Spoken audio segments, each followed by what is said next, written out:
Hi, I'm Marc Lynch, Director of the Project on Middle East Political Science at George Washington University. I'd like to welcome you to the first of our 2012-13 series of conversations with leading experts in the field of political science of the Middle East. Our first guest is Gregory Gause, a professor of political science at the University of Vermont and a specialist on the politics of the Arabian Peninsula and the Gulf. Welcome, Greg. Pleasure to be here. So, Greg, you recently made a lot of friends in the field of political science by publishing an article explaining why we failed about everything. Would you care to elaborate? That article was mostly about trying to work through my errors and my mistakes. I had been one of the people who thought that the focus in the field on democratization, which really kind of dominated things in the late 80s and into the 90s, that's what the big people in the field wanted to study, that's what they sent graduate students out to look at. I didn't think it captured what was actually going on in the Middle East on the ground. And the most interesting question to me was this whole issue of the stability of authoritarian regimes in the Arab world at a time when there was enormous political change everywhere else. I thought that was the big question. And so I was a big supporter of that literature. I thought it was really interesting.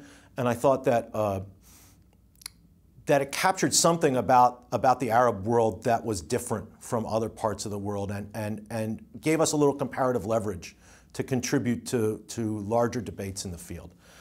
And so I was surprised when 2011 happened. And I had to do a forensic. You know, what did we miss? Well, so now that things have slowed down a bit and you've seen kind of the revolution stalling in places like Egypt, at least some people see it that way, and a lot of the monarchies of the Gulf seem to have survived, and a lot of that energy seems to have dissipated.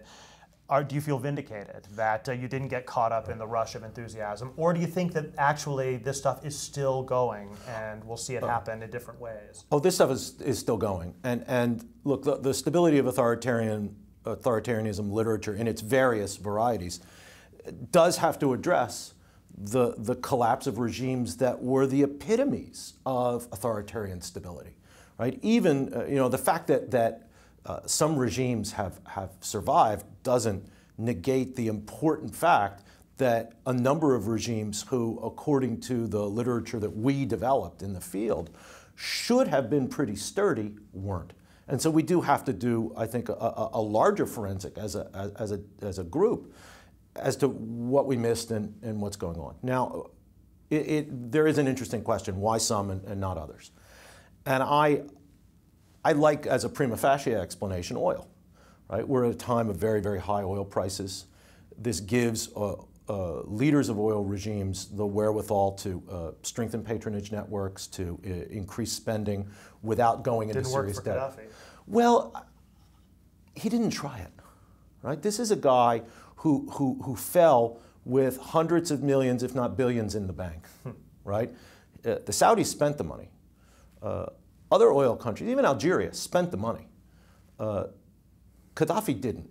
Okay. And I think that you know, there's always outliers, and looking at the outliers can help us understand things. But the whole oil thing, I think, comes back to the fore. Now, one of the interesting arguments that you made in the longer version of your critique of the field was that the one group that you saw sort of getting things right were the Marip people, the ones who are out there on the ground, right, studying things from the bottom up, who generally are not part maybe of that mainstream authoritarianism literature that you're talking about. What do we draw from that? If they were the ones who got it right, should we be looking to them now for more insights about what's going on? Right. Or are there things that they got wrong also? Well, I think that because they tend not to ask the big questions that the authoritarianism literature focused on, which is regime stability, I'm not sure that they got it right. I think that they caught things that were happening from the bottom up that people who were looking from the top down missed. People like me who were looking from the top down clearly missed. One of the problems, and you know, all kudos to the folks at Marip, who I think did a great job and continue to do a great job in talking about the Middle East. But they don't ask the same questions, right? They don't ask regime stability questions, and I don't know anybody of that group of scholars who said, yeah, these regimes are done, they're over with. I think that one of the problems with that kind of bottom-up work is that it's very Egyptocentric. We're not in Tunisia. It was hard. It was almost impossible. French scholars, I think, could do it maybe a little bit more. You couldn't be in Syria, right? You can be in Egypt on the ground. You can be in Jordan on the ground. Yemen to some extent. But very hard to be other places on the ground because it's just the governments don't allow it, or it's become too dangerous, like Iraq. Let's talk about the Gulf. Yeah. You did a project recently arguing that concerns about the stability of Saudi Arabia were overblown, Yeah. and that you actually see Saudi Arabia as, you're far more bullish on Saudi stability than many of us, including me. Right. Can you explain a bit why? Well, I think the key here is oil. The Saudis have a lot of it. They're willing to spend it. They have well-established patronage networks. And I think that contrary to a lot of the writing about oil states in general, I think they've developed a relatively strong state, at least in its ability to co-opt, surveil, and control society. The Saudis have problems down the road. There's no question about it. They've taken on a lot of new spending obligations at a time when now we're talking about a new oil revolution that's going to bring all sorts of new energy resources onto the market.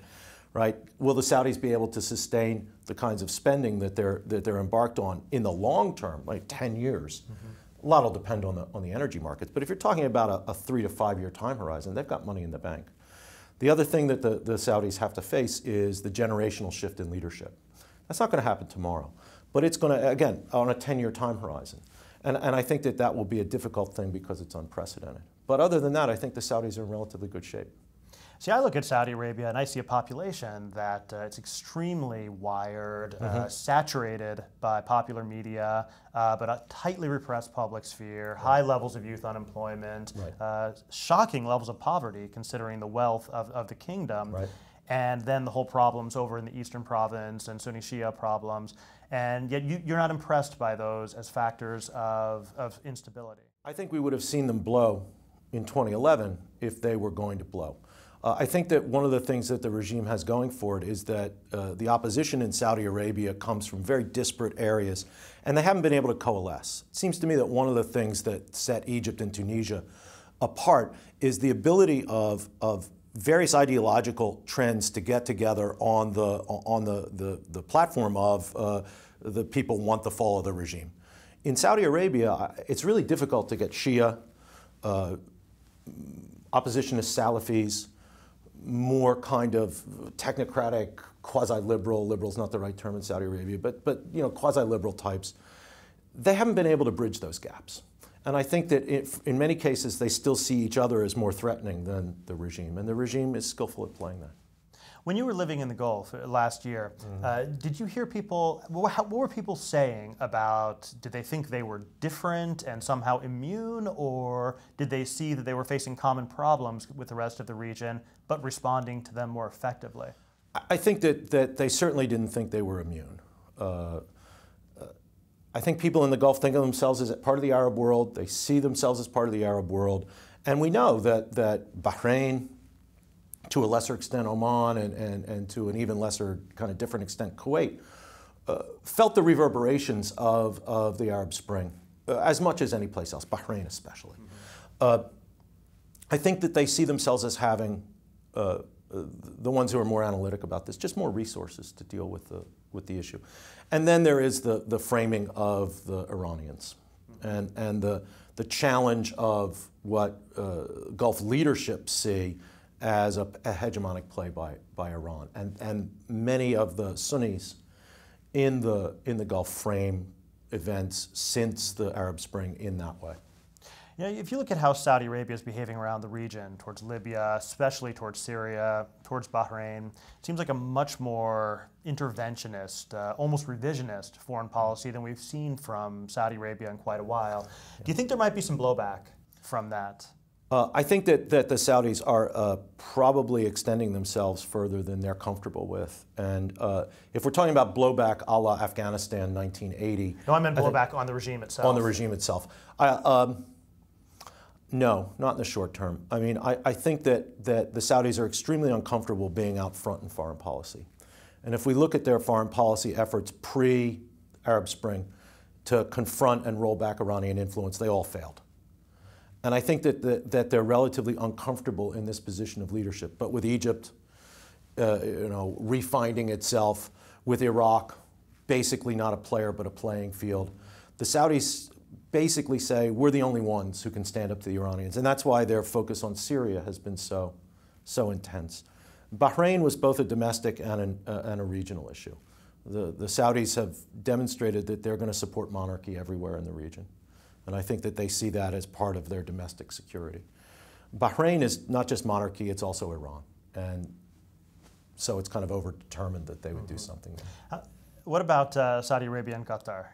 They seem to be the twin pillars of Gulf activism right now, but as we all know, they don't always see eye to eye. No. How do you see that playing out? I think that the relationship between Qatar and Saudi Arabia is a good barometer about how serious people in the Gulf view the threats that they're facing. When they think they're in a relatively benign security environment, the Qataris go off and play the prodigal son and poke the Saudis in the eye. But when there's a serious issue, they basically come together. And I think the Arab Spring was serious for all of them. And I think that brings Qatar and Saudi Arabia to the same page.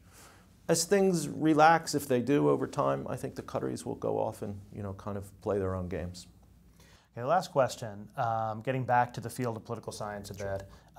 Where do you think the field should go from here in terms of, what do you see as the interesting and important questions now that we've had the Arab uprisings, the backlash against them, especially in the field of international relations? What do you think people should be studying? Well, I think that there's some immediate need for us to explain what's happened over the past couple of years and to chart it and to follow it, because, as you said, it's not over, right? It's not over. I think that's both an academic need, a theoretical need, and a policy need for those of us who like to have our work address policy-relevant questions. I think in the IR field, right, there's so little Middle East IR, self-consciously, theoretically informed Middle East IR, that I think the field's wide open. But I think that there is an opportunity for us to revisit some of the themes from some of the classic texts that we had to read in graduate school, like the struggle for Syria and the Arab Cold War. In terms of regional rivalries, regional patterns, has it changed that much, or are we seeing the same kinds of dynamics? I think that's an interesting question. All right, well, thanks to Greg Gause from the University of Vermont, author of the outstanding book, The International Relations of the Persian Gulf, critic of the field of Middle East studies, and self-critic of the field of Middle East studies, and of a recent report from the Council on Foreign Relations on Saudi Arabia. Thanks for joining us. Pleasure.